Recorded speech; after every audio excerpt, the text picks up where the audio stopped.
ಸಾನ್ನಿಧ್ಯದಲ್ಲಿರ್ತಕ್ಕಂಥ ಪರಮ ಪೂಜ್ಯ ಸದ್ಗುರು ಸಮರ್ಥ ಶ್ರವಣದ ಪೌರಪಾದಗಳಿಗೆ ನಮಸ್ಕರಿಸಿ, ಪಂಡಿತ ಬಸವರಾಜ ಪೌರಪಾದಗಳಿಗೆ ನಮಸ್ಕರಿಸಿ, ಇಲ್ಲಿ ಬಂದಿರತಕ್ಕಂಥ ಎಲ್ಲ ಆಧ್ಯಾತ್ಮ ಬಂಧುಗಳ ಎಲ್ಲರಿಗೂ ನಮಸ್ಕಾರ. ಶ್ರೀಮನ್ ನಿಜಗುಣ ಶಿವಯೋಗಿಗಳ ಪರಮಾಣು ಬಹುದಿ 4ನೇ ಸಂಧಿ ಒಳಗೆ 1ನೇ ಸೂತ್ರ ಮೊನ್ನೆ ಅಜ್ಜವರು ಹೇಳಿದರು.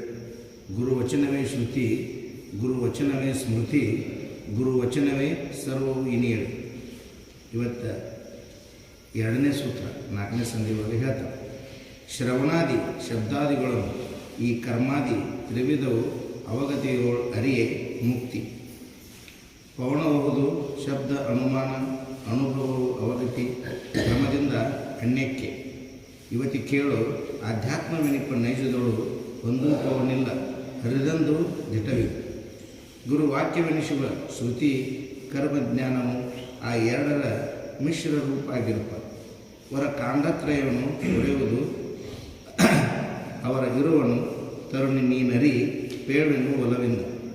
ಕರ್ಮದಿಂದವೇ ಜ್ಞಾನ, ಕರ್ಮದಿಂದವೇ ವೇಣು, ನಿರ್ಮಲ ಜ್ಞಾನದಿಂದವೇ ಮುಕ್ತಿ. ಪೆರ್ಮೆಯೊಳಹುದೆಂಬುದಲೇ ಕಾಂಡಗಳ ಧರ್ಮವು ಆ ಶ್ರುತಿಸಿದ್ಧವಿದು ತಾನು. ಪ್ರಿಯತಮೆ ತಾನಿದಿರೆಂದು ತೋರುವ ಭಾವನೆಯನ್ನು ಉಳಿದೊಡೆ ಮುಕ್ತಿ ದೊರೆಯುವುದು. ನಿಯತವಾದಾಗಿ ನೀನರಿ ಮೋಕ್ಷ ವಿಷಯಕ್ಕೆ ಕ್ರಿಯೆ ಆತ್ಮ ಸುವಿಚಾರವೇ ಬೇಕು. ಅರಿವಿನೋಳು ಕೂಡಿ ತನ್ನನ್ನು ವಿಚಾರಿಸುವಾಗ ಅರಿವು ಆ ಸುವಿಚಾರ ಕ್ರಿಯೆಯದು. ನೆರೆ ಬಿಚ್ಚದಿರೆ ಮುಕ್ತಿಯಾಗುವುದೆಂಬುದು ಮಿಶ್ರವು. ಅರಿ ನೀನು ನಿರ್ಮಲಮತಿವಂತೆ. ಮರೆಯವೆಂಬುದು ಬಂಧ, ಅರಿವೇ ತನಗೆ ಮುಕ್ತಿ. ನೆರೆ ಬಂದುವುದು ಖುಷಿ ಪೂರ್ಣಂಗೆ. ಕರೆಮೆರೆ ಏನೆಂಬ ತಿಳಿಯೇ ಸಂಜ್ಞಾನ ಪರಿ ಮೋಕ್ಷ ವಿಷಯದೊಳು ಇದು ತಾನೇ. ಈ 3 ಕಾಂಡವನ್ನು ಆರೈದು ನೋಡಲಿಕ್ಕೆ ತಾಮಸ, ರಾಜಸ, ಸಾತ್ವಿಕ ನಾಮದ ಗುಣರೂಪವೆಂಬುವು ಅನುಕ್ರಮದಿಂದ. ಸೋಮ ಸನ್ನಿಭ ಮುಖಿ ತಿಳಿ ನೀನು. ಗುಣಮೂಲವಾದ ಸಗುಣ ಯೋಗವಿಡಿದು ನಿರ್ಗುಣವೆನಿಪ ಅಂತರ್ಯೋಗವು ಅಣಿ ಅರದಿಂದೆ ತಿಳಿದು ನೀರೇ ಕೇಳು ನಿರ್ಗುಣ ಯೋಗಿ ಎನಿಸುವಾತನೇ ಸುಖಿ. ಗುಣಯೋಗ ಮಾರ್ಗವನ್ನು ಅಣಿಮಾದಿ ಸಿದ್ಧಿಯನ್ನು ಎನಿಸುವ ಓರ್ಮೆಯು ತನ್ನ ಮನದೋಳು ತನ್ನದಂತೆ ಕಂಡು ನಿಂದಾತನೇ ತಾನೇ ನಿರ್ಗುಣಯೋಗಿ ಶಿಷ್ಯನೆನಿಪನು. ಇಲ್ಲಿ ಕಾಂಡತ್ರಯ ಅರ್ಥ ನಿರೂಪಣೆ. ಶ್ರವಣಾದಿ ಶಬ್ದಾದಿಗಳನ್ನು ಈ ಕರ್ಮಾದಿ ತ್ರಿವಿಧ ಅವಗತಿಯೊಳು ಅರಿಯೇ ಮುಕ್ತಿ. ಶಬ್ದಾದಿ ಇವನ್ನ ಶಬ್ದ ಆದಿಗಳನ್ನು ಅಂದರೆ ಶ್ರವಣ, ಮನನ, ನಿಧಿಧ್ಯಾಸನಗಳು ಇವನ್ನ ತಿಳ್ಕೊಳ್ಳಿ. ಯಾಕಂದರೆ ಶ್ರವಣ ಮನನ ಮಾಡಲ್ಲ ಹೊರತು, ಗುರುವಾಕ್ಯಗಳನ್ನು ಶ್ರವಣ ಮನನ ನಿಧಿಧ್ಯಾಸನ ಮಾಡಲ್ಲ ಹೊರತು ಬಂಧನ ಆಗೋದಿಲ್ಲ, ದೂರ ಆಗೋದಿಲ್ಲ ಅಂತ ಹೇಳಿದ ಮೇಲೆ ಅವು ಶ್ರವಣಾದಿಗಳನ್ನು ಅವನ್ನ ಮಾಡು ಅಂತ ಹೇಳ್ತಾರೆ. ಶ್ರವಣವನ್ನು ಮಾಡೋದು ಕರ್ಮಕಾಂಡ. ಈ 3 ಕಾಂಡತ್ರಯಗಳನ್ನ ಇಲ್ಲಿ ಹೇಳ್ತಾರೆ. ಕರ್ಮಕಾಂಡ, ಉಪಾಸನ ಕಾಂಡ, ಜ್ಞಾನಕಾಂಡ. ಕರ್ಮಕಾಂಡ ಅಂದರೆ ಯಾವುದು ಅಂತಂದ್ರೆ ಶ್ರವಣಾದಿಗಳನ್ನು ಮಾಡೋದು ಕರ್ಮಕಾಂಡ. ಉಪಾಸನ ಕಾಂಡ ಅಂದ್ರೆ ಅದನ್ನು ಮನನ ಮಾಡೋದು.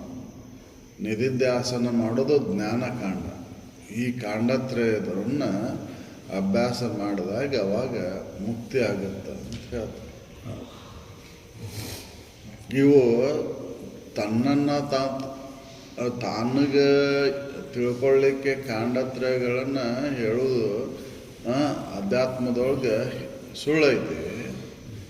ಯಾಕಂದ್ರೆ ತನಗೆ ನಿಜವಾಗಿಯೂ ಲಕ್ಷಣಗಳೇ ಇಲ್ಲ, ಅದನ್ನು ಹೇಳೋದು ಸುಳ್ಳೈತಿ ಇಲ್ಲಿ ಅಂತ ಹೇಳ್ತಾರೆ.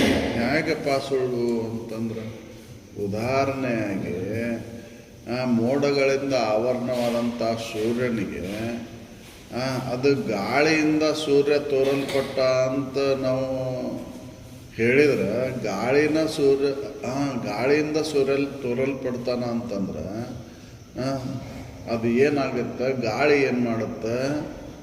ಆವರಣಗಳನ್ನ ದೂರ ಮಾಡುತ್ತೈತಿ. ಸೂರ್ಯ ಇದ್ದಕ್ಕಿದ್ದಂಗೆ ಅದಾನವ, ಮೋಡಗಳನ್ನು ನಿವಾರಣೆ ಮಾಡುತ್ತೆ. ಹಾಗೆ ಸೂರ್ಯನಿಗೆ ಬಂಧನ ಆಗೇ ಇಲ್ಲ. ಮೋಕ್ಷ ಅನ್ನೋದು ಸುಳ್ಳೈತಿ.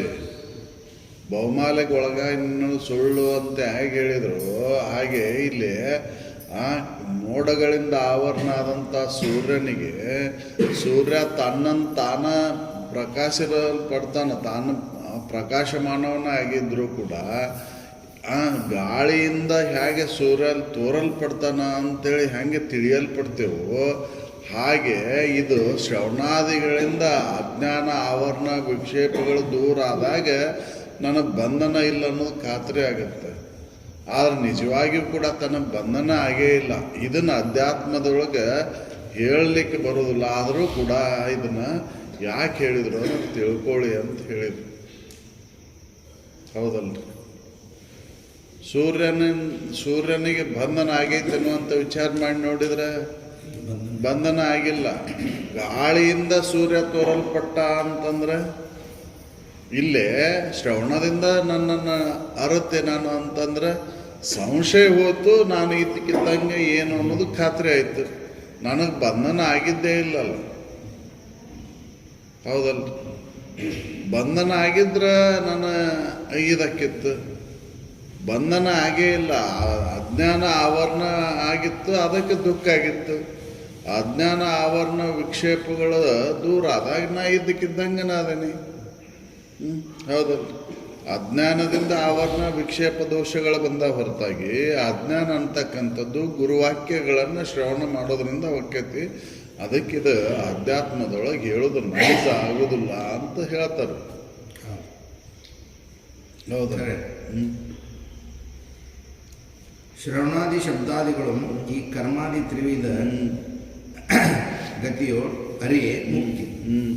ಪವನಬಹುದು ಶಬ್ದ ಅನುಮಾನ ಅನುಭವ ಗತಿ ಕ್ರಮದಿಂದ ಅನ್ಯಕ್ಕೆ ಅಧ್ಯಾತ್ಮಕ್ಕೆಲ್ಲ ಇಲ್ಲ. ಅನ್ಯಕ್ಕೆ ಐತಿ ಪವನ. ಪ್ರಮಾಣಗಳು ಅನ್ಯಕ್ಕದಾವು, ಆದ್ರೆ ತನಗೆ ಪ್ರಮಾಣಗಳಲ್ಲ. ಅನ್ಯಕ್ಕೆ ಅಜ್ಞಾನವನ್ನು ಕಳ್ಕೊಂಡಾಕ ಈ ಪವನ ಶಬ್ದಾದಿ ಪವನಗಳು ಎದಕ್ಕೆ ಅಂದ್ರೆ ಅಜ್ಞಾನವನ್ನು ಕಳ್ಕೊಳ್ಳಿಕ್ಕದಾವು, ತನ್ನನ್ನು ತಾನು ತಿಳ್ಕೊಳ್ಳಕ್ಕಲ್ಲ. ಹೌದಲ್ಲ? ತಾನು ಇದ್ದಕ್ಕಿದ್ದಂಗನ ಅದಾನ. ನಾನು ನನ್ನ ನಿಜವನ್ನು ಮರ್ತಂಗೆ ಆಗೈತಲ್ಲ, ಅದನ್ನು ಅರಿಸಲುವಾಗಿದ್ದ ಪವನಗಳು ಬೇಕಾಗ್ಯಾವ, ಪ್ರಮಾಣಗಳು ಬೇಕಾವು. ಶಬ್ದ ಪ್ರಮಾಣ, ಅನುಮಾನ, ಅನುಭವ ಪ್ರಮಾಣಗಳು ಬೇಕಾಗ್ಯಾವ. ಹೌದಲ್ಲ? ಶಬ್ದ ಅಂದ್ರೆ ಶ್ರವಣ ಮನನ ನಿಧಿಧ್ಯಾಸನಗಳು ಬೇಕಾಗ್ಯಾವು. ಅನ್ಯಕ್ಕಿವು ಅದಕ್ಕೆ ಅಜ್ಞಾನಕ್ಕೆ. ಹೌದಲ್ರಿ? ತನಗಲ್ಲಿವು ತಾನು ಇದ್ದಕ್ಕಿದ್ದಂಗನ ಅದನ್ನು. ಅದಕ್ಕೆ ಬಹುಮಾಲೆಗೊಳಗಾಗೇನೇನು ಖುಷಿ ಐತಿ ಅಂತ. ನಿನ್ನನ್ನು ನೀವು ವಿವರಿಸಿ ನೋಡಿಕೊಂಡ ನಿನ್ನ ಬಹುಬಂಧನ ಆಗೇ ಇಲ್ಲ. ಬಹುಬಂಧನ ಅನ್ನೋದು ಸುಳ್ಳು ಐತಿ. ಅನ್ಯಕ್ಕದವು ಯಾವ ಶಬ್ದ ಪ್ರಮಾಣ, ಅನುಮಾನ, ಅನುಭವ ಪ್ರಮಾಣಗಳು ಅನ್ಯಕ್ಕದವು. ಯಾವುದಕ್ಕೆ? ಅಜ್ಞಾನ ಆವರಣ ವಿಕ್ಷೇಪಕ್ಕದವು, ತನಗಲ್ಲ. ಅದಕ್ಕೆ ಇಲ್ಲಿ ಉದಾಹರಣೆ ಅಂತಂದ್ರೆ ಮೋಡ ಆವರಣ ಆದಂಥ ಸೂರ್ಯನಿಗೆ ಮೋಡ ಹೋಗ್ಲಾಡಿಸ್ಕೊಳ್ಳಿಕ್ಕೆ ಗಾಳಿ ಹೇಗೆ ಇದಾಯಿತು, ಮೋಡಗಳನ್ನು ಹೋದಾಗ ಅದು ತೋರ್ತು. ಗಾಳಿ ತೋರಿಸ್ತು ಸೂರ್ಯನನ್ನು ಅಂತಂದ್ರೆ ಗಾಳಿ ಸೂರ್ಯನನ್ನು ತೋರಿಸ್ಲಿಲ್ಲ. ಸೂರ್ಯ ಇದಕ್ಕಿದ್ದಂಗನ ಅದನ್ನ ಗಾಳಿ ಏನು ಮಾಡ್ತು? ಮೋಡವನ್ನು ಸರಿಸ್ತು, ಸೂರ್ಯನನ್ನು ತೋರಿಸ್ಲಿಲ್ಲ ಅದು. ಯಾಕೆ? ಸೂರ್ಯನನ್ನು ತೋರಿಸ್ಲಿಕ್ಕೆ ಬರೋದೇ ಇಲ್ಲ. ಸೂರ್ಯ ಯಾವಾಗಲೂ ಇರೋ. ಹೌದಲ್ಲ? ಹಾಗೆ ಈಗ ನನ್ನನ್ನು ನಾ ತಿಳ್ಕೊಳ್ತೇನೆ ಅಂತಂದ್ರೆ ಶ್ರವಣದಿಂದ ಇಲ್ಲ. ನಿನ್ನನ್ನು ನೀ ತಿಳ್ಕೊಳ್ಳಕ್ಕೆ ಬರೋದಿಲ್ಲ. ನೀನು ಇದ್ದಕ್ಕಿದ್ದಂಗೆ ಇರೋ ವಸ್ತು, ಯಾವಾಗಲೂ ಇರುವಂಥ ವಸ್ತು. ನೀನು ಏನು ಆವರಣವನ್ನು ದೂರ ಮಾಡ್ಕೊಳೋದು ಶ್ರವಣದಿಂದ ಆವರಣ ದೂರ ಆದಾಗ ನೀ ಸಚ್ಚಿದಾನಂದ ಸ್ವರೂಪ ಅದೇನು ಅನ್ನೋದು ಗೊತ್ತಾಗತ್ತೆ. ಹೌದಲ್ಲ? ನೀ ಅದೇ ಸಚ್ಚಿದಾನಂದ ಸ್ವರೂಪನ ಅದೇ.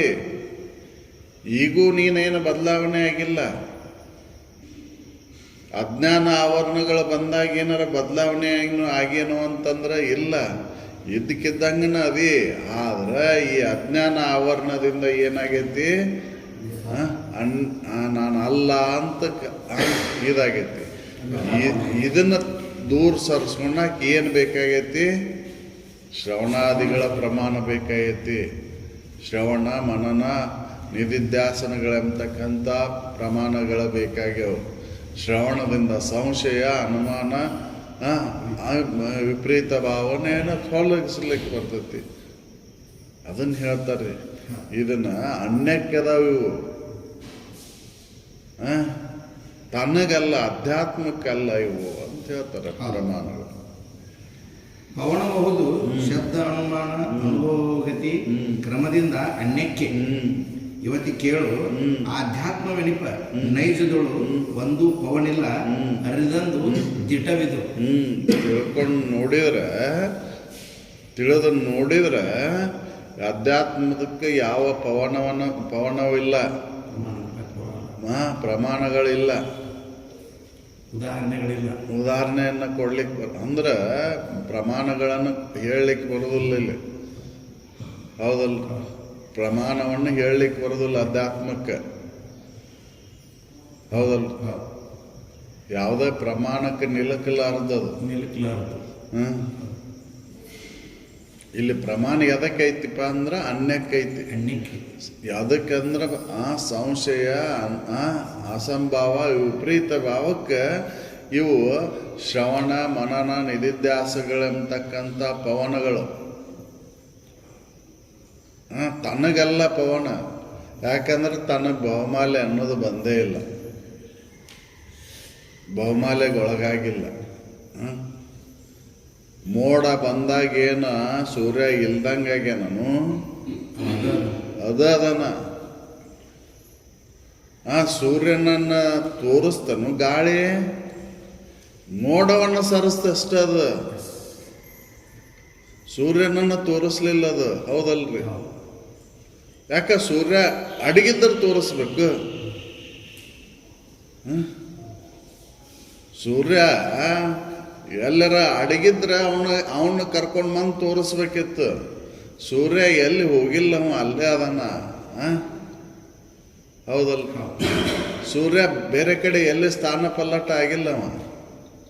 ಅವ ಯಾಕೆ ಇಲ್ದಂಗೆ ಅನ್ಸಾಗತ್ತೇನಂದ್ರೆ ಈ ಮೋಡಗಳ ಆವರಣದಿಂದ. ಆ ಮೋಡವನ್ನು ಸರಿಸ್ತು ಗಾಳಿ ಹೊರತಾಗಿ ಸೂರ್ಯನನ್ನು ತೋರಿಸ್ಲಿಲ್ಲ. ಹಾಗೆ ಶ್ರವಣಾದಿಗಳು ನನ್ನನ್ನು ತಿಳಿಸ್ಕೊಡ್ತಾವನೋ ಅಂತಂದ್ರೆ ನನ್ನನ್ನು ತಿಳಿಸ್ಕೊಡೋದಿಲ್ಲ, ನನಗಾದಂಥ ಆವರಣವನ್ನು ಅಜ್ಞಾನವನ್ನು ದೂರ ಮಾಡ್ತಾವು. ಅದಕ್ಕೆ ಪವನ ಐತಿದು. ಅಜ್ಞಾನ ಆವರಣ ವಿಕ್ಷೇಪಕ್ಕೆ ಇವು ಪವನಗಳು. ಶ್ರವಣ ಮನನ ನಿಧಿಧ್ಯಾಸಗಳಂತಕ್ಕಂಥ ಪವನಗಳು ಪ್ರಮಾಣಗಳು ಹೊರತಾಗಿ ಆತ್ಮನಿಗೆಲ್ಲ. ಆತ್ಮ ಯಾವಾಗಲೂ ಇರುವಂಥವ. ಹೌದಲ್ಲ? ಇದಕ್ಕಿದ್ದಂಗನ ಐತಿ. ಅದನ್ನು ಹೇಳ್ತಾರೆ ಈ ಗುರು ವಾಕ್ಯಗಳು. ಶ್ರವಣ ಮನನ ನಿಧಿಧ್ಯಾಸಗಳು ಅಂತಕ್ಕಂಥವು ಅನ್ಯಕ್ಕದವು. ಅಂದ್ರೆ ಅಜ್ಞಾನ ಆವರಣ ವಿಕ್ಷೇಪಕ್ಕದವು. ಅವನು ಹೋಗ್ಲಾಡ್ ಸಂಶಯ ಅನುಮಾನ ವಿಪರೀತ ಭಾವನೆಯನ್ನು ತೊಲಗಿಸ್ಲಿಕ್ಕೆ ಇವು ಶಬ್ದ ಪ್ರಮಾಣ, ಅನುಮಾನ ಪ್ರಮಾಣ, ಅನುಭವ ಪ್ರಮಾಣ. ಹೌದಲ್ಲ? ನಿಜಕ್ಕಲ್ಲ ಇವು. ಹೌದಲ್ಲ? ನನಗೆ ಏನು ನನ್ನನ್ನು ತೋರಿಸ್ಲಾರವು,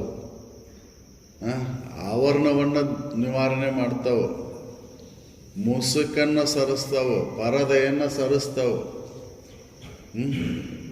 ಹೌದಲ್ಲ? ಪಾತ್ರಧಾರಿಗಳು ಒಳಗದಾದರವರು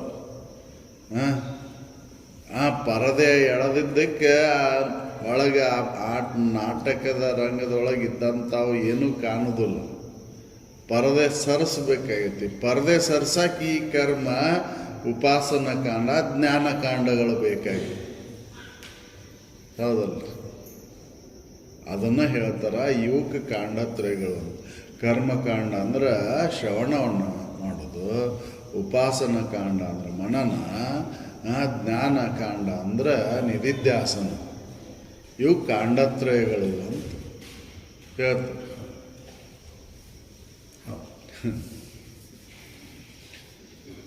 ಪವನವು ಶಬ್ದ ಅನುಮಾನ ಅನುಭವ ಅವಗತಿ ಇವು ಅನ್ಯಕ್ಕೆ ಕೇಳು ಆಧ್ಯಾತ್ಮವೆನಿಪ ನೈಜದೊಳು ಒಂದೂ ಪವನಿಲ್ಲ ಹರಿದಂದು ದಿಟವಿದೆ. ಗುರು ವಾಕ್ಯವೆನಿಸುವ ಶ್ರುತಿ ಕರ್ಮಜ್ಞಾನ ಆ ಎರಡರ ಮಿಶ್ರ ರೂಪ ಆಗಿರಪ್ಪ. ಗುರುವಾಕ್ಯಗಳಂತಕ್ಕಂಥ ಶ್ರವಣ ಏನೈತಲ್ಲ ಅದು ಕರ್ಮ ಕಾಂಡ ಅನಿಸುವಂಥದ್ದೇ. ಮನನ ಅಂತಕ್ಕಂಥದ್ದು ಆ ಜ್ಞಾನಕಾಂಡ ಮತ್ತು ಕರ್ಮಕಾಂಡದ ಮಧ್ಯಂತರ ಸ್ಥಿತಿ ಅನಿಸುವಂಥದ್ದೇ ಮನನ. ನಿಧಿಧ್ಯಾಸನ ಅಂತಕ್ಕಂಥದ್ದು ಜ್ಞಾನಕಾಂಡ ಅನಿಸ್ಕೊಂತತಿ ನೋಡು ಅಂತ ಹೇಳ್ತಾರೆ. ಗುರುವಾಕ್ಯ ಎನಿಸುವ ಶ್ರುತಿ ಕರ್ಮಜ್ಞಾನ ಎರಡರ ಜ್ಞಾನ ಜ್ಞಾನ ಆ ಕಾಂಡತ್ರಯವನ್ನು ಒರೆಯುವುದು ಅದರ ಇರುವನು ಅವು ಹೆಂಗದಾವು ಅನ್ನೋದನ್ನು ಹೇಳ್ತಾನೆ. ತರುಣಿ ನೀನು ಅರಿ ಪೇಳುವೆನು ಅವನಿಂದ ಹೇಳ್ತಾನೆ ಕೇಳು. ಕಾಂಡತ್ರಯಗಳ ಬಗ್ಗೆ ಹೇಳ್ತಾನೆ ಕೇಳು ಅಂತಾರೆ.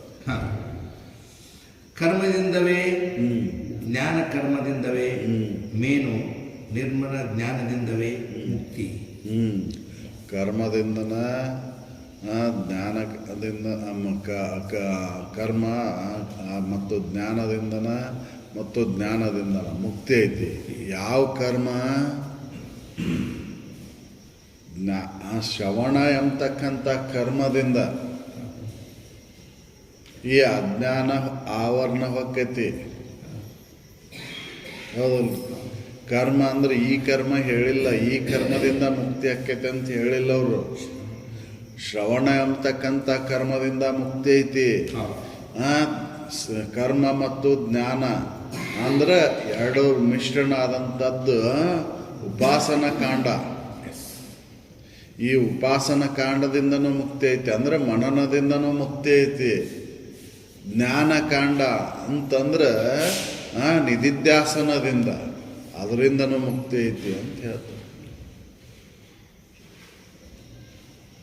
ಈ ಕರ್ಮಕಾಂಡ ಅಂದ್ಕೂಡಲೇ ನಾವು ಈ ಕರ್ಮಕಾಂಡ ಅಲ್ಲ, ಈ ಕರ್ಮಕಾಂಡದಿಂದ ಮುಕ್ತಿ ಅಂತ ಹೇಳಿಲ್ಲ ಅವರು. ಶ್ರವಣ ಎಂಬತಕ್ಕಂಥ ಕರ್ಮದಿಂದ. ಹೌದಲ್ಲ? ಕೇಳೋದ್ರಿಂದ ದೋಷ ಹೊಕ್ಕೈತಿ. ಯಾಕೆ? ನಾನು ಅಲ್ಲದನ್ನು ನಾನು ಅಂತ ಕೇಳಿ ತಿಳ್ಕೊಂಡೇನಿ. ಈ ಕೇಳಿ ತಿಳ್ಕೊಂಡಂಥ ಕರ್ಮದಿಂದ ಬಂದಂಥ ಅಜ್ಞಾನವನ್ನು ಕೇಳುವಂಥ ಕರ್ಮದಿಂದನ ಅದನ್ನು ಕಳ್ಕೊಳಕ್ಕೆ ಸಾಧ್ಯ ಐತಿ ಅಂತ ಹೇಳ್ತಾರೆ. ಅದರಿಂದನ ಮುಕ್ತಿ ಐತಿ ಅಂತ ಹೇಳ್ತಾರೆ. ನಾವು ಕರ್ಮಕಾಂಡ ಅಂದ್ಕೂಡಲೇ ಈ ಬಾಹ್ಯದೊಳಗೆ ಮಾಡ್ತೇವಲ್ಲ, ಈ ಕರ್ಮ ಹೇಳಿಲ್ಲ ಅವರಲ್ಲಿ. ಕರ್ಮದಿಂದನೇ ಮುಕ್ತಿ ಐತಿ ಅಂತಂದ್ರು. ಕರ್ಮ ಮತ್ತು ಜ್ಞಾನ ಅಂದ್ರೆ ಉಪಾಸನ ಕಾಂಡದಿಂದನೂ ಮುಕ್ತಿ ಐತಿ ಅಂತ ಹೇಳಿದರು. ಜ್ಞಾನಕಾಂಡ ಅಂದ್ರೆ ನಿಧಿಧ್ಯಾಸನದಿಂದನೂ ಕೂಡ ಮುಕ್ತಿ ಐತಿ ಅಂತ ಹೇಳಿದರು. ಯಾಕೆ ಹೇಳಿದರು ಅಂದ್ರೆ ಕೇಳೋದ್ರಿಂದನ ದೂರ ಆಗತ್ತಿದು. ಕರ್ಮ ಕಾಂಡ ಅಂದ್ರೆ ಕೇಳೋದು, ಶ್ರವಣ ಮಾಡೋದ್ರಿಂದನ ಮುಕ್ತಿ ಆಗುತ್ತೆ ಅಂತ. ಅಂದ್ರೆ ಇದ್ದಕ್ಕಿದ್ದಂಗೆ ಯಥಾ ಸಂಶಯ ದೂರ ಆಗುತ್ತೆ. ಏನೈತೆ ಅದರ ನೈಜತ್ಯ ಸ್ಥಿತಿಯನ್ನು ಕೇಳೋದ್ರಿಂದ ಖಾತ್ರಿ ಆಗುತ್ತೆ. ಹೌದಲ್ಲ? ಇಲ್ಲಿ ಕರ್ಮದಿಂದ ಮುಕ್ತಿ ಆಗೈತೆ ಅಂತ ಹೇಳುವಂಥ ಉದ್ದೇಶ ಏನು ಅಂತಂದ್ರೆ ಶ್ರವಣವನ್ನು ಮಾಡೋದ್ರಿಂದ ಮುಕ್ತಿ ಆಗುತ್ತೆ ಅಂತ ಹೇಳ್ತೀನಿ. ಯಾಕೆ? ತಾನಲ್ಲದನ್ನು ತಾನಂತ ತಿಳ್ಕೊಂಡನಂತನ ಬಂಧನ ಆಗೈತಿ. ಇದನ್ನು ಕೇಳಿದಾಗ ಹೊಕ್ಕೈತಿ, ಕೇಳಲ್ಲನ ಹೋಗುದಿಲ್ರಿ. ಇದು ಹೊಕ್ಕೈತೇನ್ರಿ? ತಾನಲ್ಲದನ್ನು ತಾನು ಅಂತ ಕೇಳಿ ತಿಳ್ಕೊಂಡನಿಲ್ಲ ಇದನ್ನು. ಹೌದಲ್ಲ? ನಾನು ಅಲ್ಲದನ್ನು ನಾನಂತ ಗಟ್ಟಿಗೊಳಿಸ್ಕೊಂಡು ಕೇಳಿ ಹಾಗೆ ನಾನು ಅಲ್ಲದನ್ನು ನಾನು ಅಲ್ಲ ಅಂತ ಬಿಡಲಿಕ್ಕೆ ಕೇಳಬೇಕಾಗೈತಿ. ಅದು ಕರ್ಮಕಾಂಡ, ಅದರಿಂದನ ಮುಕ್ತಿ ಆಗುತ್ತೆ ಅಂತ ಹೇಳಿದ್ದವ್ರು. ಇನ್ನು ಉಪಾಸನ ಕಾಂಡದಿಂದನೂ ಮುಕ್ತಿ ಆಗುತ್ತಾ ಅಂತ ಹೇಳಿದ್ರು. ಅಂದ್ರೆ ಮನನ ಮಾಡೋದ್ರಿಂದನ ಅದನ್ನು ಕೇಳಿದ್ದನ್ನು ಗಟ್ಟಿಗೊಳಿಸ್ಕೊಳೋದ್ರಿಂದನ ಮುಕ್ತಿ ಆಗುತ್ತ ಅಂತ. ಮತ್ತು ಅದರ ತಿಳುವಳಿಕೆ ಗಟ್ಟಿಯಾಗಿ ನೆಲೆಯಾಗಿ ನಿಂತಾಗ ಮುಕ್ತಿ ಆಗುತ್ತಾ ಅಂತ ಹೇಳಿ. ಹೌದು. ಜ್ಞಾನಕಾಂಡದಿಂದ. ಈ ಕಾಂಡತ್ರಯದ ಇದನ್ನು ಹೇಳ್ತಾರವ್ರು.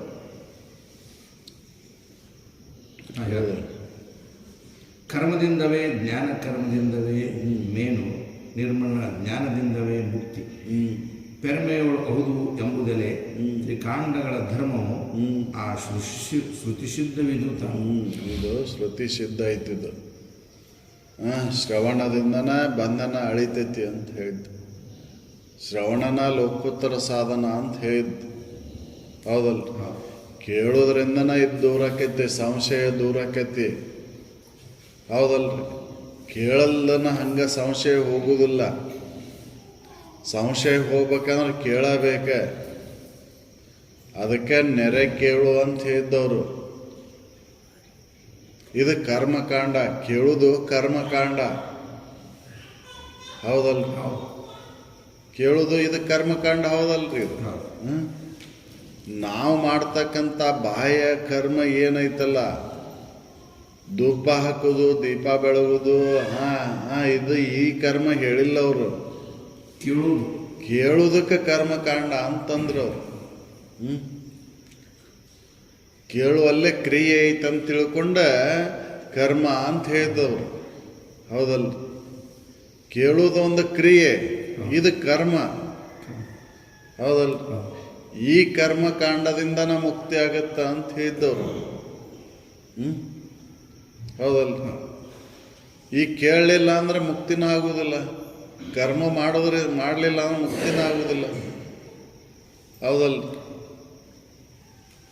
ಎಲ್ಲೋ ಒಬ್ಬರಿಗೆ ಅದು ಸಿದ್ಧರಾಗಿರ್ತಾರ, ಅವರಿಗೆ ಬೇಕಾಗುವುದಿಲ್ಲ. ಹೌದಲ್ಲ? ಸಿದ್ಧರಾದವ್ರಿಗೆ ಇದು ಬೇಕಾಗುವುದಿಲ್ಲ. ಹಿಂದಿನ ಜನ್ಮದ ಪುಣ್ಯ ಬಲದಿಂದ ಅವರು ಅಲ್ಲಿ ಸಂಸಿದ್ಧರಾಗ್ಯಾರ. ಏನೋ ಕರ್ಮಾನುಸಾರವಾಗಿ ಇನ್ನಿನ ಮಾಡಿದಂಥ ಏನು ಪ್ರಾರಬ್ಧ ಕರ್ಮಾನುಸಾರವಾಗಿ ಈಗ ಜನನ ಆಗಿರ್ತೈತಿ. ಆ ಪ್ರಾರಬ್ಧವನ್ನು ಉಣ್ಲಿಕ್ಕೆ ಈಗ ಅವರಿಗೆ ಅವಶ್ಯಕತೆ ಇಲ್ಲ ಕೇಳೋದು. ಹೌದಲ್ಲ? ಇಲ್ಲ ಅಂದ್ರೆ ಕೇಳಲೇಬೇಕಿದನ್ನ ಅಂತ. ಗುರು ವಾಕ್ಯಗಳನ್ನು ಶ್ರವಣ ಮಾಡಬೇಕ, ಗುರು ಆಶ್ರಯಕ್ಕೆ ಬರಬೇಕ. ಅಲ್ಲಿ ಕರ್ಮ ಮಾಡಿದಾಗ ಈ ಶ್ರವಣ ಎಂಬತಕ್ಕಂಥ ಕರ್ಮ ಮಾಡಿದಾಗ ಮುಕ್ತಿಯನ್ನು ಹೊಂದಲಿಕ್ಕೆ ಬರ್ತೈತಿ ಅಂತ. ಇಲ್ಲಾಂದ್ರೆ ಮುಕ್ತಿಯನ್ನು ಹೊಂದಲಿಕ್ಕೇನ ಆಗುದಿಲ್ಲ. ಅದಕ್ಕೆ ಕಾಂಡತ್ರಯಗಳ ಅಲ್ಲಿ 3 ಕಾಂಡದಿಂದನೂ ಮುಕ್ತಿ ಆಗುತ್ತ ಅಂತ ಹೇಳಿದ್ದು. ಅದು ಕರ್ಮಕಾಂಡ, ಉಪಾಸನಾ ಕಾಂಡ, ಜ್ಞಾನಕಾಂಡ ಅಂತಕ್ಕಂಥವು ಶ್ರವಣ, ಮನನ, ನಿಧಿಧ್ಯಾಸನಗಳಿವು. ಹೌದಲ್ಲ? ಇವಕ್ಕೆ ಕಾಂಡತ್ರಯಗಳು ಅಂತಾರ. ಹೌದಲ್ಲ? ಕೇಳುವುದ ಒಂದು ಕ್ರಿಯೆ. ಹೌದಲ್ಲ? ಯಾವ್ದು ಕ್ರಿಯೆ ಐತಿ ಅದಕ್ಕೆ ಕರ್ಮ ಅಂತಂದ್ರು. ಹೌದಲ್ಲ?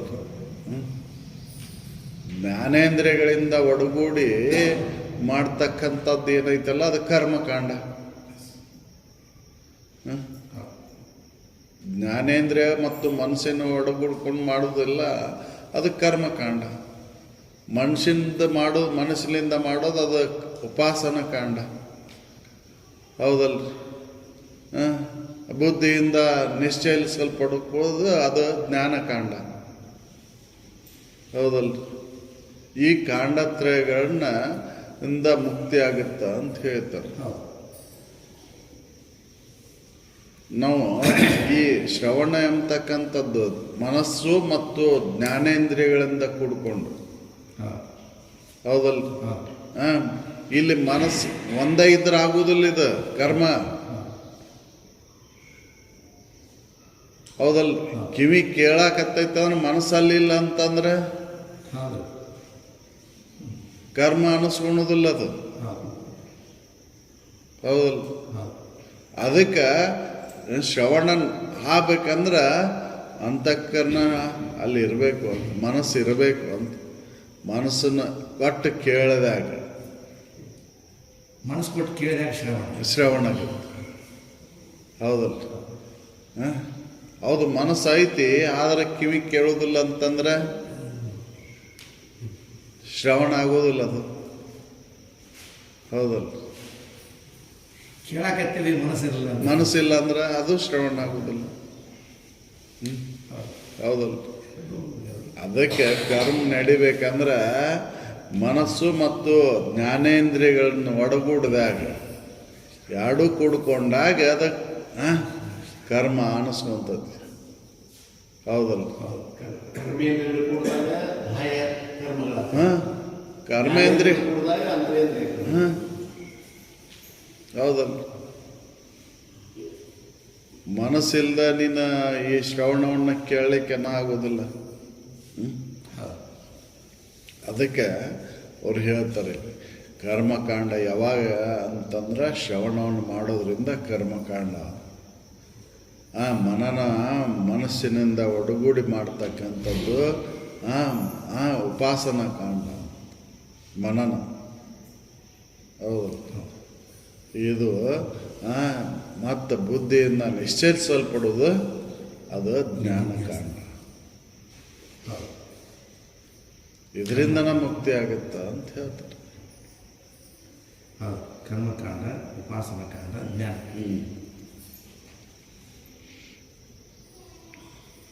ಇನ್ನು ಹೇಳ್ತಾರೆ ಪ್ರಿಯತಮೆ ತಾನು ಇದಿರೆಂದು ತೋರುವ ಭಾವನೆಯನ್ನು ಉಳಿದೊಡೆ ಮುಕ್ತಿ ದೊರೆಯುವುದು.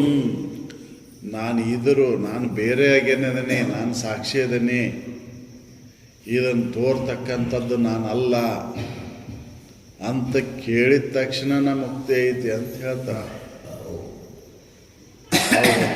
ತಾನು ಇದರೆಂದು ತೋರುವ ಭಾವನೆಯನ್ನು ಉಳಿದೊಡೆ ಮುಕ್ತಿ ದೊರೆಯುವುದು. ನಾನು ಬೇರೆ ಅದೇನೆ ಅಂತ ಕೇಳಿ ಉಳ್ಕೊಂಡ ತಕ್ಷಣ ಮುಕ್ತಿ ಐತಿ. ಹೌದಲ್ರಿ? ಹೌದು. ನಾನು ಬೇರೆ ಅದೇನೆ, ಇದಕ್ಕೆ ಸಾಕ್ಷಿಯಾಗಿದ್ದೇನೆ, ಅನ್ಯವಾಗಿದ್ದೇನೆ ಅಂತ ಕೇಳಿದ ತಕ್ಷಣ ಕೇಳಿ ಉಳ್ಕೊಂಡ ಮುಕ್ತಿ ಐತಿ. ಇದನ್ನು ಕೇಳಿ ತಿಳ್ಕೊಳ್ಳಿಲ್ಲ ಅಂದ್ರೆ ಮುಕ್ತಿ ಇಲ್ಲ. ಹೌದಲ್ಲ? ಇದು ಶ್ರವಣದ ಬಗ್ಗೆ. ಪ್ರಿಯತಮೆ ತಾನು ಇದಿರೆಂದು ತೋರುವ ಭಾವನೆಯನ್ನು ಉಳಿದೊಡೆ ಮುಕ್ತಿ ದೊರೆಯುವುದು. ಮುಕ್ತಿ ದೊರೆಯುವುದು ನಿಯತವಾದಾಗಿ ನೀ ನರಿ ಮೋಕ್ಷ ವಿಷಯಕ್ಕೆ ಕ್ರಿಯೆ ಆತ್ಮ ಸುವಿಚಾರವೆನ್ನಬೇಕು. ಇದು ಕ್ರಿಯಾತ್ಮಕ ಸುವಿಚಾರ. ಇದು ಅದಕ್ಕೆ ಕರ್ಮಕಾಂಡ ಅಂತಂದ್ರು. ಸುವಿಚಾರದೊಳಗೂಡಿ ಮಾಡ್ತಕ್ಕಂಥದ್ದು ಅದಕ್ಕೆ ಕರ್ಮಕಾಂಡ ಅಂತ.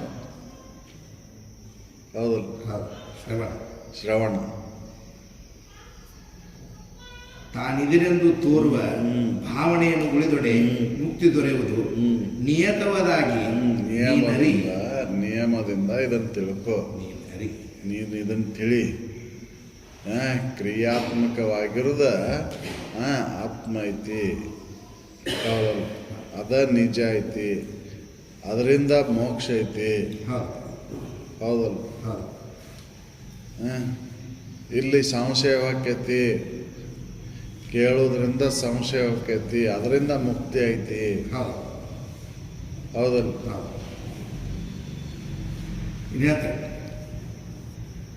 ಅರಿವಿನೋಳು ಕೂಡಿ ತನ್ನನ್ನು ವಿಚಾರಿಸುವಾಗ ಅರಿವು ಆ ಸುವಿಚಾರ ಕ್ರಿಯೆಯದು ನೆರೆ ಬಿಚ್ಚದಿರೆ ಮುಕ್ತಿ ಹೌದೆಂಬುದು ಮಿಶ್ರ.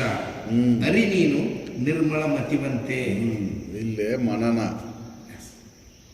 ಹೌದಲ್ಲ? ಮನನ ಅರಿವಿನಿಂದ ತಿಳುವಳಿಕೆಯಿಂದ ಕೂಡಿಕೊಂಡು ಹೌದಲ್ಲ? ಅದನ್ನು ಮನನ ಮಾಡ್ತಾ ಹೋದಾಗ ಮುಕ್ತಿ ಐತೆ. ಹೌದಲ್ಲ? ಅಸಂಭಾವನೆ ಆಕೈತಿ. ಅಸಂಭಾವನೆ ಹೋತ ಮುಕ್ತಿ ಐತೆ. ಹೌದಲ್ಲ? ಅದಕ್ಕೆ ಮನನ ನೀವು ಇದು ಅಂತ ಹೇಳ್ತಾರೆ. ಶ್ರವಣ ಮನ ಅರಿವಿನೋಳು ಕೂಡಿ ತನ್ನನ್ನು ವಿಚಾರಿಸುವಾಗ ನನ್ನನ್ನು ವಿಚಾರ ಮಾಡಿಕೊಂಡು ಶ್ರವಣದಿಂದ ಕೇಳಿ ಗಟ್ಟಿಗೊಳಿಸ್ಕೊಂಡು ಶ್ರವಣವನ್ನು ಕೇಳಿದ್ದನ್ನು ಮತ್ತು ಅದನ್ನು ಮನನ ಮಾಡ್ತಾ ಹೋದಾಗ ಅಸಂಭಾವ ತೊಲಗ್ತೈತಿ. ಅದರಿಂದ ಮುಕ್ತಿ ಐತಿ ಅಂತ ಮನನದ. ಅದು ಏನು ಉಪಾಸನಾ ಕಾಂಡ ಇದು. ಹೌದಲ್ಲ? ಉಪಾಸನಾ ಕಾಂಡ ನೋಡು ಅಂತ. ಎರಡು ಇರ್ತೈತೆ. ಹೌದು ಅನ್ನೋದು ಎರಡು ಹ್ಮ್? ಹ್ಮ್? ಮಿಶ್ರ ಇರ್ತೈತೆ.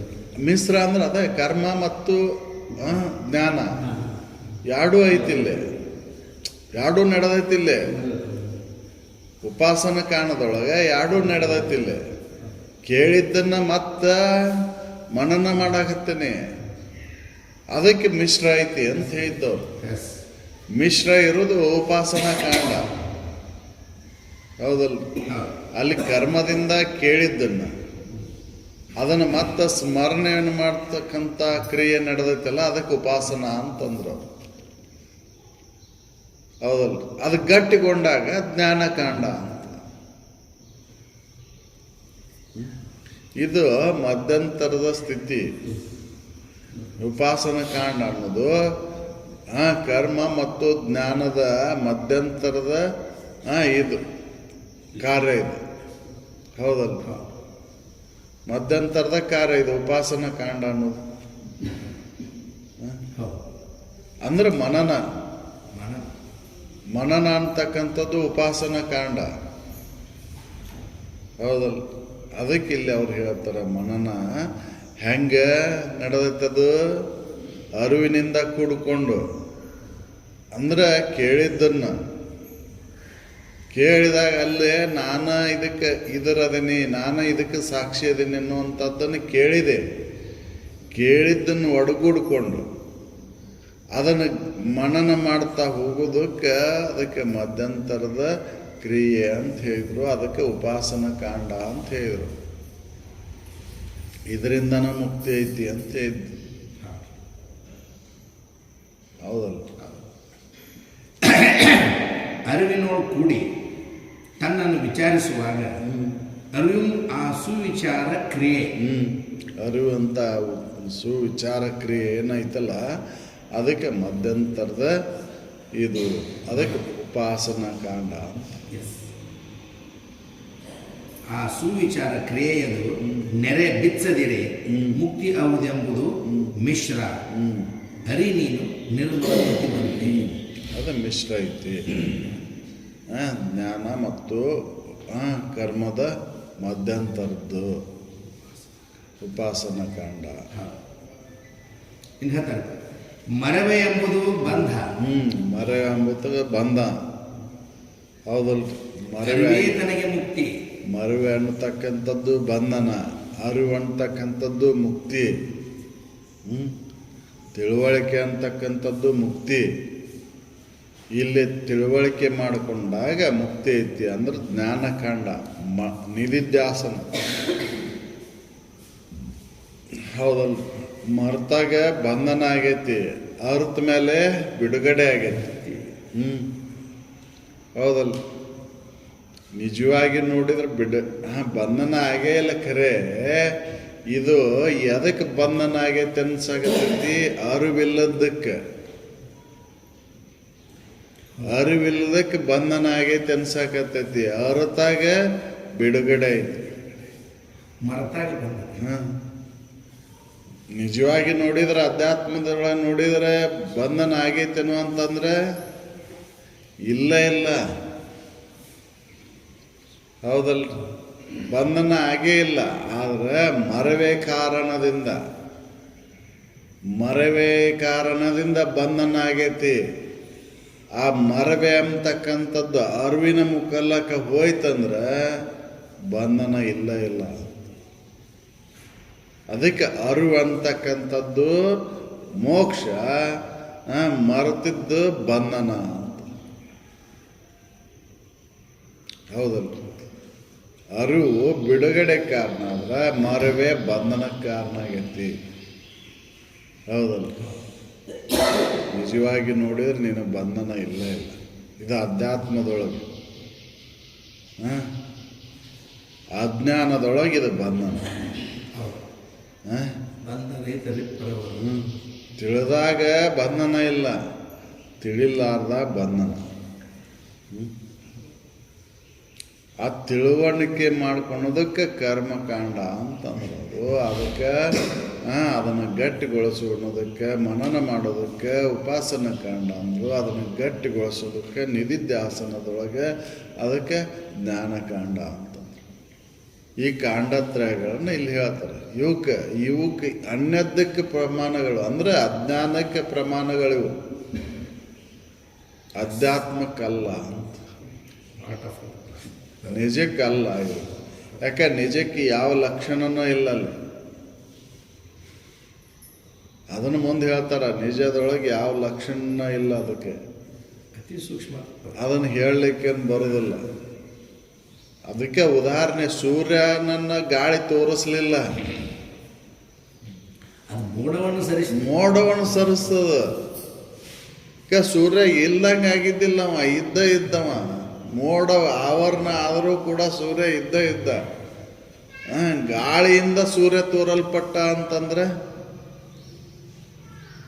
ಗಾಳಿಯಿಂದ ತೋರಲ್ಪಟ್ಟಿಲ್ಲ, ಗಾಳಿಯಿಂದ ಮೋಡ ಸರಿತು ಅಷ್ಟೇ. ಹೌದಲ್ಲ?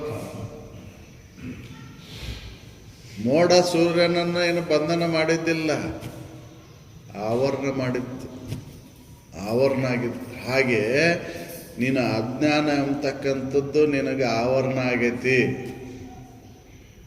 ಈ ಅಜ್ಞಾನ ಅಂತಕ್ಕಂಥ ಆವರಣವನ್ನು ಹೋಲಾಡಿಸೋದು ಸಂಶಯ ಅಂತಕ್ಕಂಥದ್ದು ದೂರ ಮಾಡಿಕೊಂಡಾಕ ಕರ್ಮ ಬೇಕಾಗೈತಿ. ಶ್ರವಣ ಅಂತಕ್ಕಂಥ ಕರ್ಮದಿಂದ ಸಂಶಯ ಹೋಗ್ತೈತಿ, ಸಂಶಯ ಹೋತಂದ್ರೆ ಆವರಣ ಹೋಗ್ತೈತಿ, ಆವರಣ ಹೋತಂದ್ರೆ ವಿಕ್ಷೇಪ ಹೋಗ್ಬಿಡ್ತೈತಿ. ಹೌದಲ್ಲ? ಅದಕ್ಕೆ ಇವತ್ತು ಕಾಂಡತ್ರಯಗಳು ಅಂತ ಹೇಳಿ.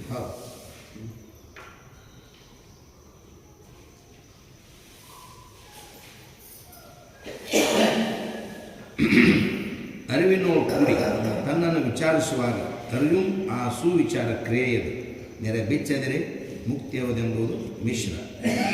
ಮನವೇ ಎಂಬುದು ಬಂಧ, ಅರಿವೇ ತನಗೆ ಮುಕ್ತಿ. ನೆರೆ ಬಂಧುವುದು ಖುಷಿ, ಬಂಧವದು ಖುಷಿ. ನನ್ನ ಬಂಧನ ಆಗೈತೆ ಅನ್ನೋದು ಸುಳ್ಳೈತಿ. ತಿಳಿದು ನೋಡಿದಾಗ, ಜ್ಞಾನದಿಂದ ನೋಡಿದಾಗ ಬಂಧನ ಆಗೈತೆ ಅನ್ನೋದು ಸುಳ್ಳೈತಿ. ಜ್ಞಾನಕಾಂಡದೊಳಗೆ ಹೊಳಿತೈತಿ ಇದು. ಹೌದಲ್ಲ? ಜ್ಞಾನದಿಂದ ಮರವೇ ನಾಶ ಆದಾಗ ಅವಾಗೆಲ್ಲೈತಿ ಬಂಧನ ನನಗಾಗೈತೆ ಅನ್ನೋದ ಸುಳ್ಳೈತಿ ಅಂತ. ಹೌದಲ್ಲ? ಮೂರು ತನುವಿಳಿದು ತೋರುವ ಮೂರು ಗುಣಗಳ ರೊತ್ತಿಗೆ ಈಡಾಗದ, ಮೂರು ಅವಸ್ಥೆಗಳು ಸಿಲುಕದ, ಪ್ರತ್ಯೇಗಾತ್ಮನೇ ತಾನಂದರದ ಮೇಲೆ ಬಹುಮಾಲೆ ಉಂಟೆ. ತಿಳಿದ ನೋಡಿದ ಮೇಲೆ ಬಹುಮಾಲೆ ಎಲ್ಲೈತಿ? ಹೌದಲ್ಲ? ಅದಕ್ಕೆ ತಿಳ್ಕೊಂಡಾಕ ಇವು ಕ್ರಿಯೆ, ಕರ್ಮಕಾಂಡ, ಉಪಾಸನ ಕಾಂಡ, ಜ್ಞಾನಕಾಂಡ. ತನಗಲ್ಲ, ನಿಜಕ್ಕಲ್ಲ ಇವು. ಆತ್ಮನಿಗೆಲ್ಲ ಇವು. ಆತ್ಮನಿಗಿದನ್ನು ಹೇಳಿಲ್ಲ, ಅಧ್ಯಾತ್ಮದೊಳಗೆ ಇಲ್ಲ ಇವು. ಹೌದಲ್ಲ? ಅಜ್ಞಾನದೊಳಗದಾವ ಇವು. ಆಧ್ಯಾತ್ಮದಲ್ಲಿ ನೈಜದೊಳಗೆ ಒಂದೂ ಪವನಿಲ್ಲ, ಅಲ್ಲಿ ಒಂದೂ ಪ್ರಮಾಣಗಳಿಲ್ಲ. ಹೌದಲ್ಲ? ಮೋಡವನ್ನು ಸರಿಸಲಿಕ್ಕೆ ಗಾಳಿ ಅಂತಕ್ಕಂಥ ಸಾಧನದಿಂದ ಕರ್ಮ ಮಾಡಿದಾಗ ಅದು ದೂರ ಆಗತ್ತೆ, ಮೋಡ ಸರಿತೈತಿ. ಸೂರ್ಯನನ್ನು ತೋರಿಸ್ಲಿಕ್ಕೆಲ್ಲ ಇದು ಪವನ. ಮೋಡವನ್ನು ಸರಿಸಲಿಕ್ಕೆ ಪವನ. ಪ್ರಮಾಣಗಳು ಎದಕ್ಕೆ? ಮೋಡವನ್ನು ಸರಿಸಲಿಕ್ಕೆ, ಸೂರ್ಯನನ್ನು ತೋರಿಸ್ಲಿಕ್ಕೆಲ್ಲ. ಸೂರ್ಯ ಅದನವ. ಹೌದಲ್ಲ? ಮೋಡವನ್ನು ಸರಿಸಲಿಕ್ಕೆ ಕರ್ಮ ಬೇಕಾಗೈತಿ. ಅದು ಯಾವ ಕರ್ಮ? ಶಬ್ದ ಎಂಬತಕ್ಕಂಥ ಪ್ರಮಾಣ. ಅದು ಗುರುವಾಕ್ಯ. ಹೌದಲ್ಲ?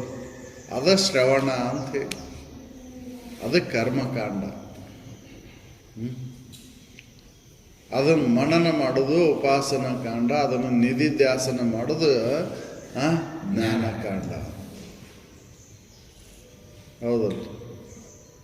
ಈ ರೀತಿಯಾಗಿ ಪವನ ಅಣ್ಣಕ್ಕೆದವು ಹೊರತಾಗಿ ತನಗಿಲ್ಲ ಅಂತ.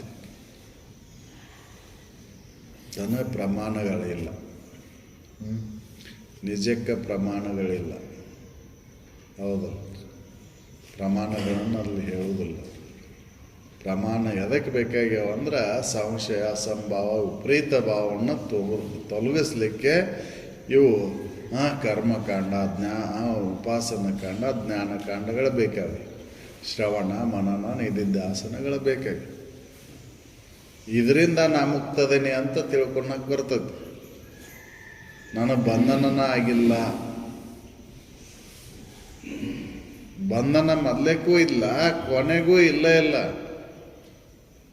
ಮಧ್ಯಂತರದೊಳಗೆ ಬಂಧನ ಆಗೈತೆ ಅನ್ಸಾಕತ್ತೈತಿ. ಅದಕ್ಕೆ ಅದನ್ನು ಕಳ್ಕೊಳ್ಳಿಕ್ಕೆ, ಅದನ್ನು ದೂರ ಮಾಡಿಕೊಳ್ಳಿಕ್ಕೆ ಇವು ಕರ್ಮಕಾಂಡ, ಉಪಾಸನ ಕಾಂಡ, ಜ್ಞಾನಕಾಂಡಗಳು ಬೇಕಾಗಿವೆ. ಹೌದು. ಅದಕ್ಕೆ ಗುರುವಾಕ್ಯನ ಶ್ರವಣ. ಹೌದು, ಗುರುವಾಕ್ಯದಿಂದ ಶ್ರವಣ, ಮನನ, ನಿಧಿಧ್ಯಾಸನ.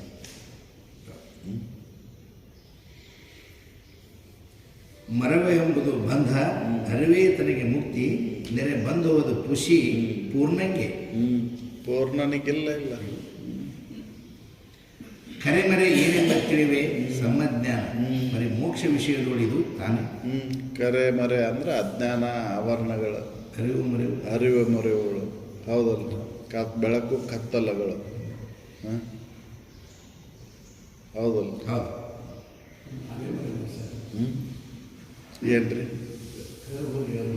ಇಲ್ಲ ಕರೆ ಮರೆ, ಅರಿವು ಮರೆ. ಕರೆ ಅಂದ್ರೆ ಕತ್ಲ, ಅಜ್ಞಾನ.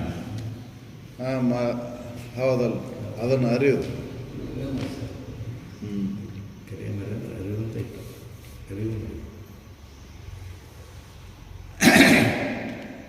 ನೆರೆ ಬಂದವುದು ಖುಷಿ ಪೂರ್ಣಂಗೆ, ಕರೆ ಮರೆ ಏನೆಂಬ ತಿಳಿವೆ ಸಮ್ಮಜ್ಞಾನ, ಬರೀ ಮೋಕ್ಷ ವಿಷಯದೊಳಗೆ ತಾನೆ. ಏನಿದ್ದು ತಿಳ್ಕೊಂಡು ಹಾಕಿದ್ದು. ಹೌದಲ್ಲ, ವಿಷಯ ತಿಳ್ಕೊಳ್ಳಾಕಿದ, ತನ್ನನ್ನು ತಿಳ್ಕೊಳ್ಳಾಕ, ತಾನು ಏನು ಅದೇನೆ ಅಂತ ತಿಳ್ಕೊಂಡಾಕ, ತಾನು ಇದ್ದಕ್ಕಿದ್ದಂಗನ ಅದಾನ, ತನಗೇನು ಆಗೇ ಇಲ್ಲ. ಆದ್ರೆ ಆಗೈತಿ ಅನ್ನೋದನ್ನು ತಪ್ಪು ತಿಳುವಳಿಕೆಯಿಂದ ಬಂದೈತಲ್ಲ, ಅದಕ್ಕೆ ಅದನ್ನು ದೂರ ಮಾಡ್ಕೋಬೇಕಾಯ್ತು. ಹೌದು. ಅದಕ್ಕೆ ಈ ಮೂರು ಕಾಂಡವನ್ನು ಆರೈದು ನೋಡಲು, ಈ ಮೂರು ಕಾಂಡಗಳನ್ನು ಅಂದ್ರೆ ಕರ್ಮಕಾಂಡ, ಜ್ಞಾನಕಾಂಡ, ಉಪಾಸನ ಕಾಂಡ ಅಂತಕ್ಕಂಥವು ತಿಳಿದು ನೋಡಿದ್ರೆ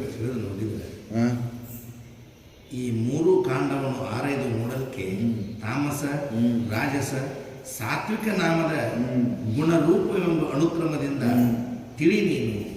ಇವಕ್ಕೆ ಗುಣಗಳನ್ನು ಹೇಳ್ತಾರ. ಕರ್ಮಕಾಂಡಕ್ಕೆ ತಾಮಸ ಗುಣ, ಶ್ರವಣಕ್ಕೆ ತಾಮಸ ಗುಣ, ಮನನಕ್ಕೆ ರಾಜಸ ಗುಣ, ನಿಧಿಧ್ಯಾಸನಕ್ಕೆ ಸತ್ವಗುಣ. ಈ ಗುಣವೃತ್ತಿಯಿಂದ ಕೂಡ್ಕೊಂಡು ಅದಕ್ಕೆ ಸಗುಣ ಅಂತಂದ್ರೆ ಇದು ಸಗುಣ ಮಾರ್ಗ. ಈ ಗುಣಗಳನ್ನು ಮೀರಿ ನಿರ್ಗುಣ ಆದಾಗ ಈ ಸಗುಣ ಮಾರ್ಗ ಇದಕ್ಕಂತಾರೆ. ಯಾವುದಕ್ಕೆ ಅಂದರೆ ಶ್ರವಣ, ಮನನ, ನಿಧಿಧ್ಯಾಸನಕ್ಕೆ ಸಗುಣ ಮಾರ್ಗ ಅಂತಾರೆ. ನಾವು ಸಗುಣೋಪಾಸಕರು ಅಂತಂದ್ರೆ ಇವು ಸಗುಣೋಪಾಸನೆ. ಹೌದಲ್ಲ? ಇದು ಸಗುಣ ಮಾರ್ಗ ಅಂದ್ರೆ ಗುಣಗಳಿಂದ ಕೂಡ್ಕೊಂಡಂಥದ್ದು. ಅದು ಶ್ರವಣ, ಮನನ, ನಿಧಿಧ್ಯಾಸನ. ಕರ್ಮಕಾಂಡ, ಉಪಾಸನ ಕಾಂಡ, ಜ್ಞಾನಕಾಂಡ. ಅಂದ್ರೆ ಕರ್ಮಕಾಂಡದೊಳಗೆ ತಾಮಸ, ಉಪಾಸನ ಕಾಂಡದಾಗ ರಾಜಸ, ಜ್ಞಾನಕಾಂಡದೊಳಗೆ ಸತ್ವ ಪ್ರಧಾನ. ಈ ಗುಣವೃತ್ತಿಗಳನ್ನು ಕೂಡಿಕೊಂಡು ಇದು ಸಗುಣೋಪಾಸನೆ ಅಂತ ಇದನ್ನು ಹೇಳ್ತಾರೆ. ಇದು ಸಗುಣ ಕಳೆದ ನಿರ್ಗುಣಕ್ಕೆ ಬಂದಾಗ ಗುಣರಹಿತನಾದಂಥ ಆತ್ಮನಾಗಿ ಉಳಿಲಿಕ್ಕೆ ಬರ್ತೈತಿ. ಈ ಸಗುಣದಿಂದ ತನ್ನನ್ನು ತಿಳ್ಕೊಳಕ್ಕೆ ಬರ್ತೈತಿ. ತಾನು ಆತ್ಮನೇ ಅದೇನಂತ ನಿಶ್ಚಯ ಜ್ಞಾನ ಆಕೈತಿ. ಆ ಇದನ್ನು ಬಿಟ್ಟಾಗ ನಿರ್ಗುಣ ಆಕೈತಿ. ಅವಾಗ ಸುಖಿ ಆಕಿ. ಈ ಸಗುಣದಿಂದ ಸಿದ್ಧಿಗಳ ಲಭಿಸ್ತಾವ ನಿನಗೆ. ಆ ಸಿದ್ಧಿಗಳನ್ನು ಧಿಕ್ಕರಿಸಿ ಮುಂದೆ ಹೋದವ ನಿಜವಾದಂಥ ಮುಕ್ತಿಯನ್ನು ಹೊಂತಾನ ಅಂತ ಹೇಳಿ, ಆನಂದನ ಹೊಂತಾನ. ಅವ ನಿರ್ಗುಣ ಯೋಗಿ ಅನಿಸ್ಬಿಡ್ತಾನೆ. ಇವು ಸಗುಣ ಯೋಗಿ. ಶ್ರವಣ ಮನನ ನಿಧಿಧ್ಯಾಸನವನ್ನು ಮಾಡವ ಸಗುಣ ಯೋಗಿ. ಇವನು ಕೈ ಬಿಟ್ಟು ಉಳ್ಕೊಂಡವ ನಿರ್ಗುಣ ಯೋಗಿ. ಇವನ್ ಧಿಕ್ಕರಿಸಿ ಹೋಗ್ಬೇಕಲ್ಲ. ಇವನ್ ಮೀರಿ ಹೋದಾಗ ನಿರ್ಗುಣ ಯೋಗಿ ಅನ್ಸ್ಕೊಂತಾನ. ಅದನ್ನು ಮುಂದೆ ಹೇಳ್ತಾನ, ಯಾರು ತನಗ ಸಿದ್ಧಿಗಳ ಧಿಕ್ಕರಿಸಿ ಮುಂದೆ ಹೋಗ್ತಾರೋ ಅವರು ನಿರ್ಗುಣ ಯೋಗಿಗಳಾಕಾರ. ಈ ಸಗುಣದಿಂದ ನಿನಗೆ ಸಿದ್ಧಿಗಳ ಅನಿಮಾದಿ ಸಿದ್ಧಿಗಳ ಲಭಿಸ್ತವು. ಲಭಿಸಿದಾಗ ಅವನು ತೃಣದಂತೆ ಕಾಣಬೇಕಲ್ಲ. ಹೌದಲ್ಲ? ಈ ಅನಿಮಾದಿ ಸಿದ್ಧಿಗಳನ್ನು ಕೂಡ್ಕೊಂಡಾಗ ನಿನಗೆ ಸುಖ ಅನ್ನೋದಿಲ್ಲ ಇಲ್ಲ. ಅನಿಮಾದಿ ಸಿದ್ಧಿಗಳನ್ನು ಪಡೆದು ಪೇರ್ಮ ಲೋಕರದ ಡಂಗವರ ಬೆರೆಸಿ ತಾನು ಯಾರು ಅಂತ ತನ್ನ ಬಗೆಯನ್ನು ಆರೈಯದಿರಲಿ. ಇರದಯ್ಯ ಸುಖ ಇರದಯ್ಯ ಅಂತ ಹೇಳ್ತಾರೆ. ತಾನು ಯಾರು ಅಂತ ತಿಳ್ಕೊಳ್ಳಿಲ್ಲ ಅಂದ್ರೆ, ಇವನು ದೂರ ಮಾಡಿಕೊಡ್ಲಿಲ್ಲ ಅಂದ್ರೆ, ಅನಿಮಾದಿ ಸಿದ್ಧಿಗಳನ್ನು ತೃಣ ಅಂತ ಕಂಡು ಮುಂದೆ ಹೋಗಲಿಲ್ಲ ಅಂದ್ರೆ ನಿರ್ಗುಣ ಯೋಗಿ ಹಂಗಕ್ಕನ.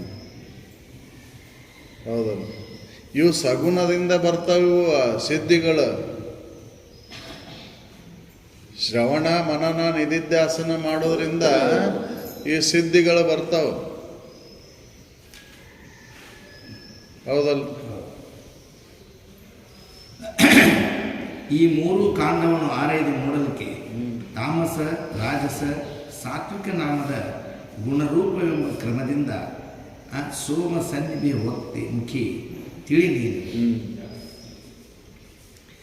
ಗುಣಮೂಲವಾದ ಸಗುಣ ಯೋಗವಿಡಿದು ನಿರ್ಗುಣವೆನಿಪ ಅಂತರ್ಯೋಗವ ಅಣಿ ಅರದಿಂದೆ ತಿಳಿದು ನೀರೇ ಕೇಳು ನಿರ್ಗುಣ ಯೋಗಿ ಎನಿಸುವನು ಆತನೇ ಸುಖಿ. ಅವನ ಸುಖಿ. ಅವನು ಇವನು ಕೈ ಬಿಟ್ಟು ಉಳಿದಾಗ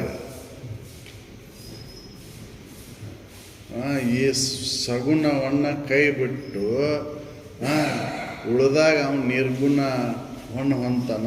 ಅವ ಸುಖಿ ಅದಾನ ನೋಡು ಅಂತ. ಅದಕ್ಕೆ ಅವರು ಎಂದಿರ್ಪೇನೋ ನಾನು ನಿಜ ಸುಖದಲ್ಲಿ.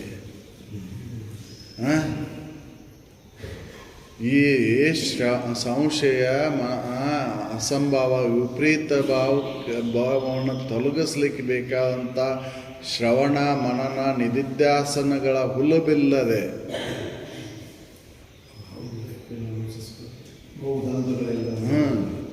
ಈ ಹುಲುಬಿಲ್ಲದೆ ಎಂದಿರ್ಪೇನೋ ನಿಜ ಸುಖದಲ್ಲಿ.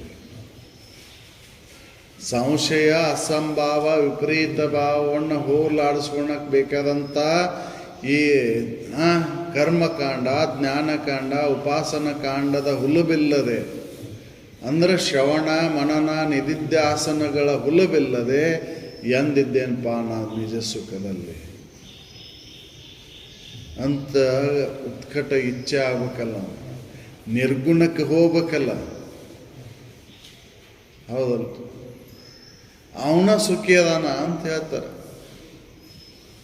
ಈ ಶ್ರವಣ ಮನನ ನಿಧಿಧ್ಯಾಸನ ಪೂರ್ವಕವಾಗಿ ಗುಣವೃತ್ತಿಗಳನ್ನನುಸಾರವಾಗಿ ಈ ಕರ್ಮಕಾಂಡ, ಜ್ಞಾನಕಾಂಡ, ಉಪಾಸನ ಕಾಂಡದೊಳಗಿದ್ದಾಗ ಅನಿಮಾದಿ ಸಿದ್ಧಿಗಳು ಲಭಿಸ್ತಾವ ನಿನಗೆ.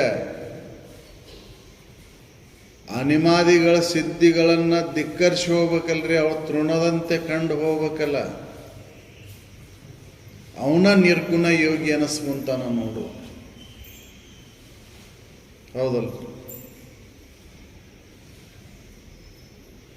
ಇವನ್ ಧಿಕ್ಕರಿಸಿ ಹೋಗೋದಾಗೋದಿಲ್ಲ.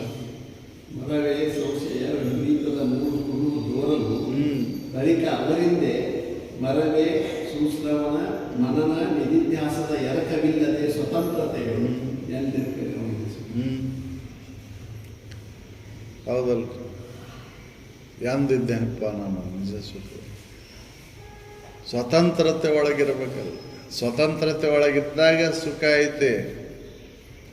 ಹೌದಲ್ಲ? ಎಲ್ಲವೂ ಪರತಂತ್ರದೊಳಗದೆವು. ಅದಕ್ಕೆ ಸುಖ ಇಲ್ದಂಗೆ ಆಗೈತಿ. ಸ್ವತಂತ್ರತೆ ಒಳಗಿದ್ದಾಗ ಸುಖ.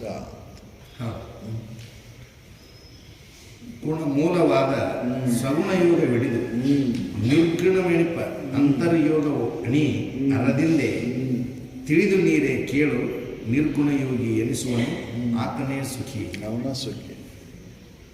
ಅಂತರ್ಯೋಗದೊಳಗೆ ನಿರ್ಗುಣದೊಳಗೆ ಹೋದಾಗ ಅವಾಗ ಸುಖಿ ಅಕ್ಕನ. ಅಲ್ಲಿವರೆಗೂ ಸುಖ ಇಲ್ಲ. ಯಾಕಂದ್ರೆ ಇವು ಬಂಧನಕಾರಿನ ಆಗ್ತಾವೆ. ಯಾಕಂದ್ರೆ ಇದರಿಂದ ಅನಿಮಾದಿ ಸಿದ್ಧಿಗಳಲ್ಲಿ ದೊರಕ್ತವೆ. ಆ ಅನಿಮಾದಿ ಸಿದ್ಧಿಗಳನ್ನು ತೃಣದಂತೆ ಕಾಣಬೇಕಲ್ಲ. ಹೌದಲ್ಲ? ಅವನು ತೃಣದಂತೆ ಕಂಡಾಗ ನಿರ್ಗುಣಿ ಅಕ್ಕನ.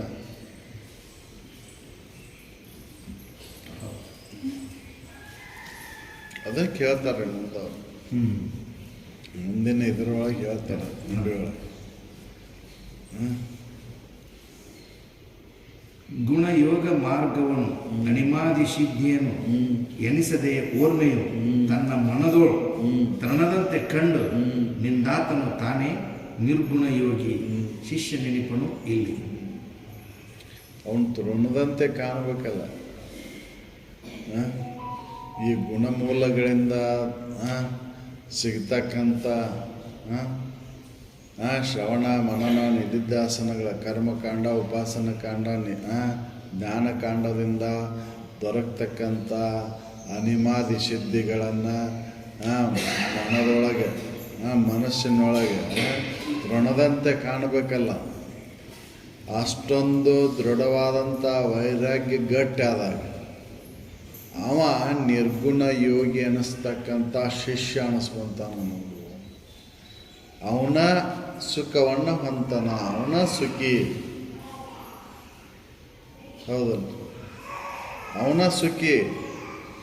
ನಿರ್ಗುಣ ಯೋಗಿ ಅಯೋಗಿನ ಸುಖಿ ಅಂತ. ಇದರಿಂದ ಏನಾಗತ್ತೆ? ಅನಿಮಾದಿ ಸಿದ್ಧಿಗಳ ದೊರಕ್ತವೆ. ಕರ್ಮಕಾಂಡ ಉಪಾಸನ ಕಾಂಡ ಜ್ಞಾನಕಾಂಡದಿಂದ ನಿನಗೆ ಅನಿಮಾದಿ ಸಿದ್ಧಿಗಳು ಒದಗ್ತವೆ. ಒದಗಿದಾಗ ಅವನು ತೃಣದಂತೆ ಕಾಣಬೇಕಲ್ಲ. ಮನದೊಳಗೆ ಹೊಟ್ಟಿನ ಸಮಾನ ಅಂತ ಕಂಡು ಬಿಡಬೇಕಲ್ರಿ ಅವನು. ಅದಕ್ಕೆ ಸಗುಣ ಯೋಗ. ಎಲ್ಲವನ್ನು ತ್ಯಾಗ. ಅದಕ್ಕೆ ಸ್ವತಂತ್ರತೆ ಒಳಗೆ ಎಂದಿದ್ದು. ಸ್ವತಂತ್ರತೆ ಅಂದ್ರೆ ನಿರ್ಗುಣ, ಯಾವ ಗುಣಗಳು ಇಲ್ಲ. ಹೌದಲ್ಲ? ತಾನ ತಾನು ಬಹುದಾಂಡ್ರಗಳನ್ನೆಲ್ಲ ಅಳಿದು ಉಳಿದು. ಹೌದಲ್ಲ? ಎಲ್ಲ ಬಿಟ್ಟಾಗ ನಿರ್ಗುಣ. ಗುಣಮೂಲವಾದ ಸಗುಣಯೋಗವಿಡಿದು ನಿರ್ಗುಣವೆನಿಪ ಅಂತರ್ಯೋಗವ ಅಣಿ ಅರದಿಂದೆ ತಿಳಿದು ನೀರೇ ಕೇಳು ನಿರ್ಗುಣ ಯೋಗಿ ಎನಿಸುವ ಆತನೇ ಸುಖಿ. ಅವನ ಸುಖಿ. ಗುಣಯೋಗ ಮಾರ್ಗವನ್ನು ಅಣಿಮಾದಿ ಸಿದ್ಧಿಯನ್ನು ಎನಿಸಿದ ಓರ್ಮೆಯು ತನ್ನ ಮನದೊಳು ತರಣದಂತೆ ಕಂಡು. ಅವನು ತೃಣದಂತೆ ಕಾಣಬೇಕಲ್ಲ. ಅನಿಮಾದಿ ಸಿದ್ಧಿಗಳು ಸಿದ್ಧಿಸ್ತವಲ್ಲ. ಅವನು ಸಹಿತ ತನ್ನದಂತೆ ಕಂಡ. ಅವನು ತನ್ನದಂತೆ ಕಂಡ. ನಿರ್ಗುಣ ಯೋಗಿ ಅಲ್ಪ ಶಿಷ್ಯನನಿಸುವಂತಾನ. ಅವನ ಸುಖಿ ಅಕ್ಕನ. ಹೌದು. ಯಾರು ಧಿಕ್ಕರಿಸ್ತಾರ್ರಿ ಅವನು ಅನಿಮಾದಿ ಸಿದ್ಧಿಗಳು? ಅಷ್ಟು ಬಂದ್ರೇನು ಅಲ್ಲಿಗೆ ಎಲ್ಲ ತಿಳಿತಾರೆ. ಅನಿಮಾದಿ ಸಿದ್ಧಿಗಳನ್ನು ಧಿಕ್ಕರಿಸೋದು ಅಂದ್ರೆ ಬಹಳ ಕಠಿಣ, ಬಿಡೋದಿಲ್ಲವು. ಅವೆಲ್ಲ ಯಾಕೆ ಬರ್ತಾವಂದ್ರೆ ನಿನ್ನನ್ನು ಮುಂದುವರಿಸ್ಲಿಕ್ಕೆ ಅಡ್ಡಿ ಮಾಡಕ್ಕೆ ಬರ್ತಾವು, ಹೌದಲ್ಲ? ಅದಕ್ಕೆ ಈ ಸಗುಣ ಮಾರ್ಗ ನಿನ್ನಗೆ ಏನು ಮಾಡ್ತೈತಿ ಅಂದ್ರೆ ಅದು ನಿರ್ಗುಣವನ್ನು ಹೊಂದಲಿಕ್ಕಿದು ಸಹಾಯಕೈತಿ. ನೀನು ಸುಮ್ಮನೆ ಹೊರಗೆ ಹಠದಿಂದ ಮಾಡಬೇಡ, ನೀನು ತಿಳುವಳಿಕೆಯಿಂದ ಇದನ್ನು ಮಾಡಿದಾಗ ಬಿಡಲಿಕ್ಕೆ ಬರ್ತೈತಿ. ಹಠದಿಂದ ಸಿದ್ಧಿಗಳನ್ನು ಪಡಿಯೋಕೆ ಯಾಕೆ ಹೋಕ್ಕಿ ನೀನು? ಹೌದಲ್ರಿ? ಸಗುಣ ಮಾರ್ಗದೊಳಗೆ ಹೋದೆ ಅಂದ್ರೆ ನಿನಗೆ ಸಿದ್ಧಿಗಳು ತಾನಾಗೇ ಲಭಿಸ್ತಾವ, ಹೌದಲ್ರಿ? ಸುಮ್ಮನೆ ಹಠದಿಂದ ಎಷ್ಟೋ ಹಠಯೋಗಗಳನ್ನು ಮಾಡಿ ಆ ಸಿದ್ಧಿಗಳನ್ನು ಪಡಿಲಿಕ್ಕೋಸ್ಕರ ಹಠ ಅಭ್ಯಾಸಗಳನ್ನು ಮಾಡ್ತಾರೆ. ಅದರ ಅವಶ್ಯಕತೆನೇ ಇಲ್ಲ ನಿನಗೆ. ನೀ ಸುಖಿ ಆಗ್ಬೇಕಂದ್ರೆ ಆ ಅನಿಮಾದಿ ಸಿದ್ಧಿಗಳನ್ನು ತೃಣದಂತೆ ಕಾಣಬೇಕು, ಹೌದಲ್ಲ? ಯಾಕಂದ್ರೆ ಅವು ಸಿದ್ಧಿಗಳು ಕೂಡ ಒಂದು ಅವಸ್ಥೆ ಒಳಗಿನೂ ಅಷ್ಟೇ ಅಲ್ಲ, ಇನ್ನೊಂದು ಅವಸ್ಥೆಗೆ ಕೆಲಸಕ್ಕೆ ಬರೋದಿಲ್ಲವು. ಎಷ್ಟೇ ನೀ ಅನಿಮಾದಿ ಸಿದ್ಧಿಗಳನ್ನು ಪಡೆದ್ರೂ ಕೂಡ ಅವು ಸಿದ್ಧಿಗಳು ಒಂದು ಅವಸ್ಥೆ ಒಳಗೆ ಮಾತ್ರ ಸೀಮಿತ.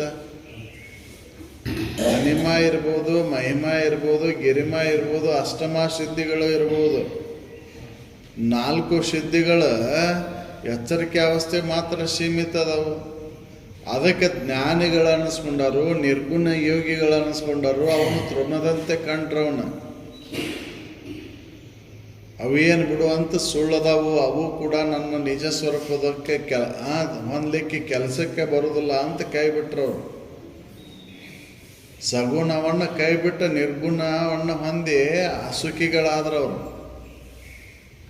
ಹೌದಲ್ರಿ? ನೋಡ್ರಿ, ಯಾವ ಜ್ಞಾನಿನೂ ಕೂಡ ಈ ಸಿದ್ಧಿಗಳ ಮೋಹಕ್ಕೆ ಬಲೆ ಬಿದ್ದಿಲ್ಲ ಅವರು. ಯಾಕಂದ್ರೆ ಅದು ಒಂದು ಬಂಧನನ ಅಂತ ತಿಳಿದ್ರು ಅವರು. ಅದರಿಂದ ಲಾಭ ಏನೈತಿ? ತನ್ನ ಸುಖಕ್ಕೆ ಹೊಂದಲಿಕ್ಕೆ ಅವು ಅಡ್ಡಿಯನ್ನು ಉಂಟು ಮಾಡ್ತಾವು. ಅದಕ್ಕೆ ತೃಣದಂತೆ ಅಂತ ಕಂಡ್ರು. ಇವನು ತೃಣದಂತೆ ಅಂತ ಕಂಡು ಯಾರು ನಿರ್ಗುಣದೊಳಗೆ ಉಳಿತಾರೋ ಅವರೇ ಸುಖಿಗಳಾಗ್ತಾರೆ.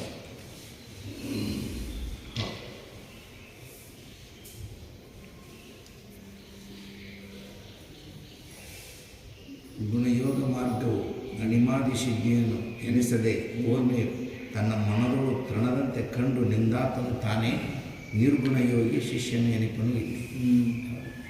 ಹೌದು. ಅದಕ್ಕೆ ಇಲ್ಲಿ ಕಾಂಡತ್ರಯ ಭೇದವನ್ನು ಹೇಳ್ತಾರೆ. ಕಾಂಡತ್ರಯ ನಿರೂಪಣೆ.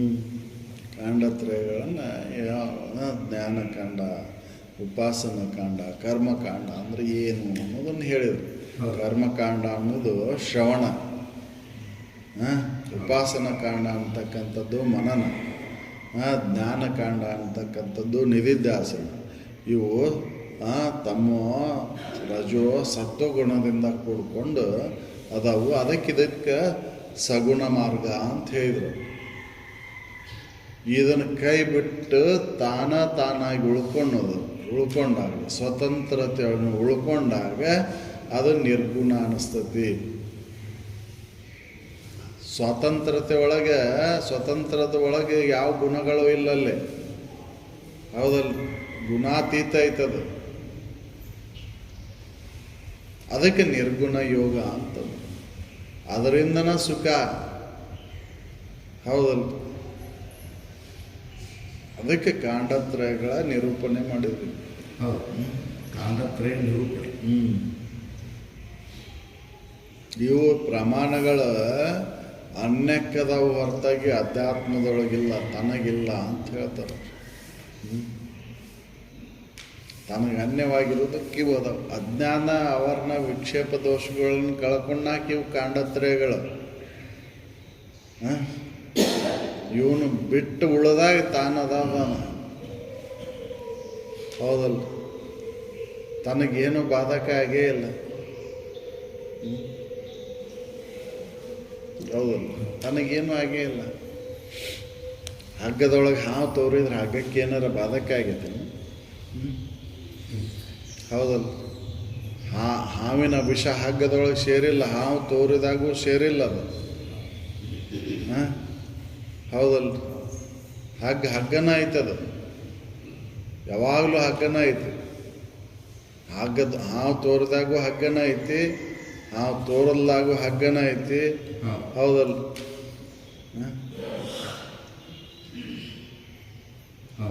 ಹಾವಿನ ವಿಷ ಅದ್ರೊಳಗೆ ಸೇರೇ ಇಲ್ಲ. ಹೌದು. ಹಂಗೆ ತನ್ನ ದೋಷ ಬಂದೇ ಇಲ್ಲ. ಬೆಳಕು ಕತ್ತಲೆಯನ್ನು ತಾಳಿದೊಡೆ ಆಗಸದ ನಿರ್ಮಲತ್ವಕ್ಕೆ ಭಂಗ ಆಗೈತನು ಇಲ್ಲ. ಹೌದಲ್ಲ. ಹಂಗೆ ನಿನಗೇನು ಆಗೇ ಇಲ್ಲ. ನಿನ್ನ ಬಹುಮಾಲೆ ಅನ್ನೋದು ಇಲ್ಲೇ ಇಲ್ಲ, ಬಂಧನ ಅನ್ನೋದು ಇಲ್ಲೇ ಇಲ್ಲ. ಈ ಅಜ್ಞಾನದಿಂದ ಬಂಧನ ಆಗೈತೆ ಅನ್ಸಾಗತ್ತೈತಿ. ಅಜ್ಞಾನವನ್ನು ಸರಿಸ್ಕೊಳ್ಳಿಕ್ಕೆ ಈ ಕಾಂಡತ್ರಯಗಳು ಬೇಕಾಗ್ಯಾವ. ಹೌದಲ್ರಿ. ಅಜ್ಞಾನ ಆವರಣ ವಿಕ್ಷೇಪಗಳಂತಕ್ಕಂಥ ಪರದೆಯನ್ನು ಸರಿಸ್ಕೊಳ್ಳಿಕ್ಕೆ ಏನು ಬೇಕಾಗೈತೆ ಅಂದ್ರೆ ಶ್ರವಣ ಮನನ ನಿಧಿಧ್ಯಾಸನಗಳಂತಕ್ಕಂಥ ಕರ್ಮಕಾಂಡ, ಉಪಾಸನ ಕಾಂಡ, ಜ್ಞಾನಕಾಂಡಗಳು ಇವು ಸತ್ವ ರಜೋ ತಮೋ ಗುಣಗಳಿಂದ ಬರ್ತಾವೋ. ಇದು ಸಗುಣ ಯೋಗ. ಇದನ್ನು ಬಿಟ್ಟು ಉಳ್ದಾವ ನಿರ್ಗುಣ ಯೋಗಿ ಅನಿಸುವಂತನ ಅವನ ಸುಖಿ ಅದಾನ ನೋಡು. ಹೌದು. ಅದಕ್ಕಿದ್ದ ನಿರ್ಗುಣ ಯೋಗವನ್ನು ಹೇಳ್ತಾರ ಅವರು.